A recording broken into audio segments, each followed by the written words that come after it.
В эфире «Бизнес-обозрение». В ближайшие 5 минут о самом главном в деловой жизни столицы за минувшую неделю. В студии Максим Степанов. Здравствуйте. Открыть предприятие на базе вуза. Как это грамотно сделать, пока знают не все. Исправить положение решили организаторы конференции «Создание малых инновационных компаний в учреждениях образования и науки». Форум прошел в Троицке. Этот подмосковный город выбран не случайно. Здесь действуют 10 научно-исследовательских центров.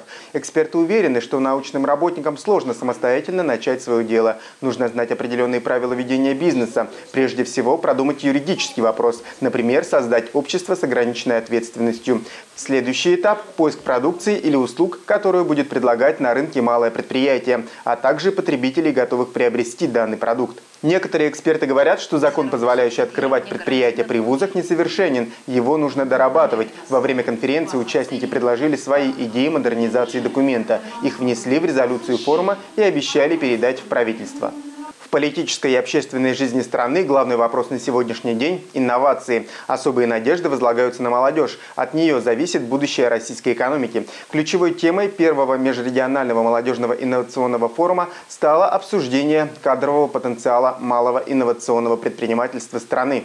В этом году для поиска молодых талантов и вовлечения их в предпринимательскую деятельность сделано многое, сообщил первый заместитель председателя Комитета Госдумы по делам молодежи Сергей Белоконев.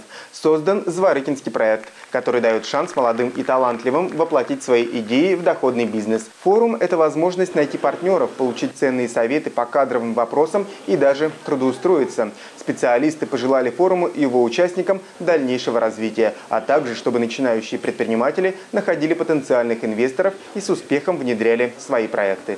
Названы лауреаты правительственной премии в области качества за 2008 год. В нашей стране эта традиция появилась 12 лет назад. К примеру, аналогичным смотром в Японии уже полвека. Власти отметили, что несмотря на тяжелые кризисные времена, отечественные предприятия смогли улучшить качество предоставляемых товаров и услуг. Все победители получили государственные дипломы и памятные призы. По словам первого вице-премьера России Игоря Шувалова, многие предприятия продолжают закупать оборудование, отправлять своих сотрудников на стажировки, проводят обучение без отрыва от производства. В этот вечер награды в Белом доме получили 8 победителей. Это крупные и малые обрабатывающие и производственные компании, учебные заведения. Среди них и выставочный комплекс «Экспоцентр». Уже 50 лет здесь проходят самые разнообразные форумы. Это десятки тысяч участников со всего мира и миллион посетителей. Знакомить российских специалистов с новейшими мировыми достижениями и продвигать отечественные товары и услуги за рубеж. Выпить чашечку кофе, купить сахарную вату, попкорн или даже DVD-диск можно и без непосредственного общения с продавцом. Разнообразию торговых автоматов нет предела. Оценить новинки на специализированную выставку «Терминалы Вендинг-киоски-2009» приехали представители бесконтактной торговли со всех уголков страны. Причем среди желающих заняться вендинговым бизнесом сегодня немало людей, потерявших работу. Особенно прибыльными считаются автоматы по продаже кофе и снеков. Торговая наценка на одну чашку кофе достигает 300, а то и 500%.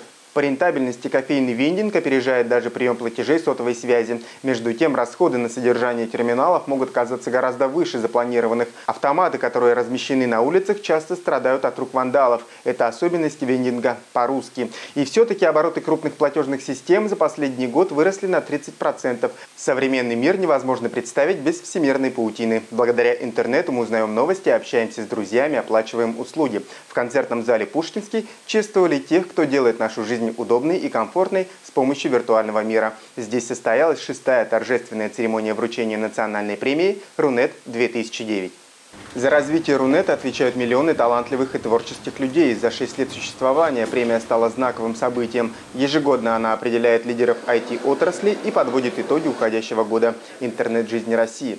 5-килограммовую статуэтку вручали в 6 основных номинациях. В каждой из них определяется тройка лучших. Провести досуг, скачать любимый фильм, позвонить, отправить СМС – вот лишь малая часть возможностей виртуального пространства. По словам пользователей, интернету нет предела, тем интереснее наблюдать за его развитием. Такой была минувшая неделя глазами корреспондентов Первого канала бизнеса. Полную версию всех сюжетов вы сможете найти на нашем сайте www.amtv.ru. А я с вами прощаюсь. До встречи.